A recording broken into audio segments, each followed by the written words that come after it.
things first is always make sure you do your eyebrows in the shape that you want. If you have a couple excess hairs and you want to kind of perfect doing your eyebrows without them being arched or waxed, you can actually just use a glue stick and it'll kind of hide those hairs when you put your foundation or concealer over it. Honestly, I don't have much advice when it comes to eyebrows. I just kind of throw them on. I start towards the back, and then in the front I do this right here where I can kind of see where I want it to be, and I don't really fill it in. I just kind of brush it out. So yes, me having a brush on my eyebrow pencil is a must. I don't really use a pencil. I use a brush, but y'all get what I'm saying. I'm working on this thing where I'm not perfect, and I just go with the flow at this point when I do voiceovers, because it can be a lot of work. And you'll see me kind of like fix it with my hand. And this part right here was like not trying to fill in. I don't know what was going on, but it was acting a little stubborn with me today. So yeah, anyway, it don't matter because we're going to clean it all up and we're going to get it right. Now I'm taking my concealer and my lighter skin tone, and I'm just starting to clean up those brows. So I've been doing this for a while, but if you're new to this, just take your time. That's the best advice I can give you. Follow the arch that you created. Take your time. Do not rush through this. This is not something you do in like 0.2 seconds. That's the best advice I can give, because sometimes even I tend to rush my eyebrows, and then I'm wondering what's wrong with my makeup look.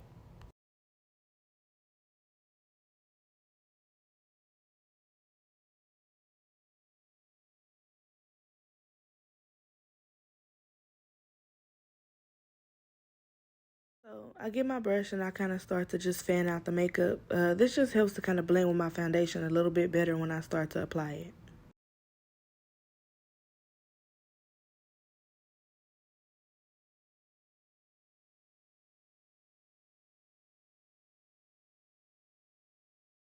After I'm done applying that concealer color, I go in with a very pale concealer so that my colors can really, really pop. Y'all want to know the key? That's the key to getting those colors to really come out. You don't want to put too much of this color because you do want to kind of get it to blend in with the previous concealer that you did use. And today, finally, I chose not to speed my videos up, so this is real time for the most part. I left out a couple of things like me blending forever. That's something that you don't have to really see, because blending is blending. You kind of blend to your best ability.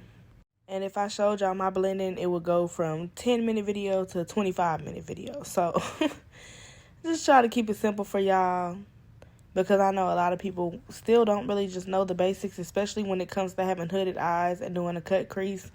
It can definitely be a hassle, and y'all will see what I'm talking about in a little bit. And as you can see, I'm having to go back in where my crease is at, because that concealer kind of caked up right there. That's what I was talking about. So anyway, back to our eyeshadow. We're just going to start to pat in a red color. And yes, I'm watching TV. We're going to pat the red color in. We want that to be really deep, because red tends to blend in whatever color you use. So if I put too much white, it'll turn pink. If I put too much of like a black or a brown, it'll turn burgundy. So red is one of those colors that you really have to be careful with, and you might want to know the color wheel when you're messing around with this color. Hence the reason I chose not to use a completely white concealer, because sometimes I will use white only concealer, but that would have turned my red eyeshadow pink. The goal here is to really get that red, like a lot of it, and put it as high as possible, but I also start in the middle because it just helps me set that crease and get it out the way of it being like all chunky and stuff like that. Like, I'm not the best at explaining, but I think y'all get what I mean when I say that. And look at me, watching TV again, just trifling. Top of my red, I decided to use a hot pink color because it doesn't take away too much of the red. Like I told y'all have to be careful with that. But I just used a little bit, and then I went over it with like a really peachy type of orange. And then I went back in with the red a little bit to kind of keep my color going and make sure my blend is high enough.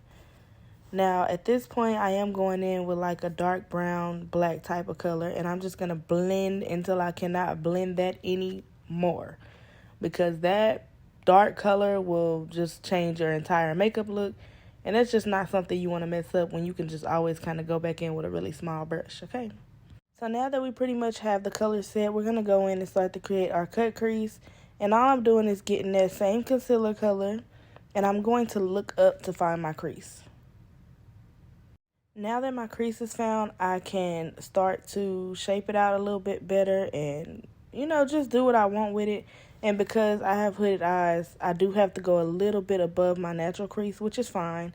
That's how you get like those dramatic looks with a hooded eye. And the brush that I'm using is called a filbert brush. It's actually a paintbrush, but it is one of the most soft, flat brushes I have found so far. So I'm going to continue to use it until somebody changes my mind. I will link it down in the description box because when I tell y'all that's just what it is.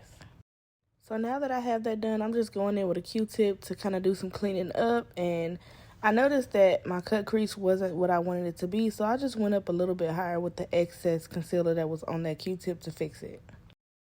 So now that I have that cleaned out, I'm going to go back in with the same concealer. And you can also clean it out with Vaseline as well, or micellar water. I pretty much just go with whatever one is closest to me because I have all three of them. Cutting your crease is also one of those things you really want to take your time with and try not to rush, because you can tell the difference on whether somebody cleaned out their cut crease before they started with the rest of their makeup or not.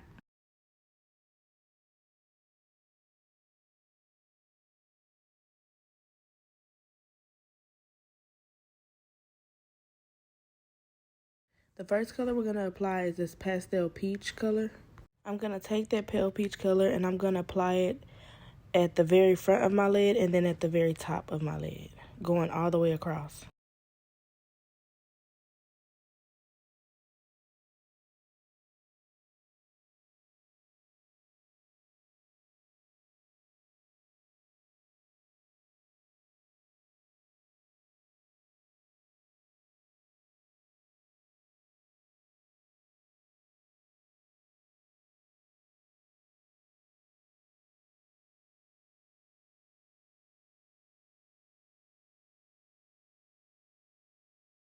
Now I'm going on my actual lid with it, like with a bigger brush, so that we can get the full effect of that color. And then I'm going to start to go in with the peachy orange color.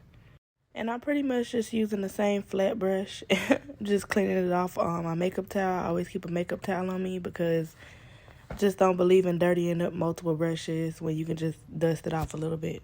Heads up, I do not recommend you doing that if you are using darker colors, but if you are staying in the same shade range, go for it.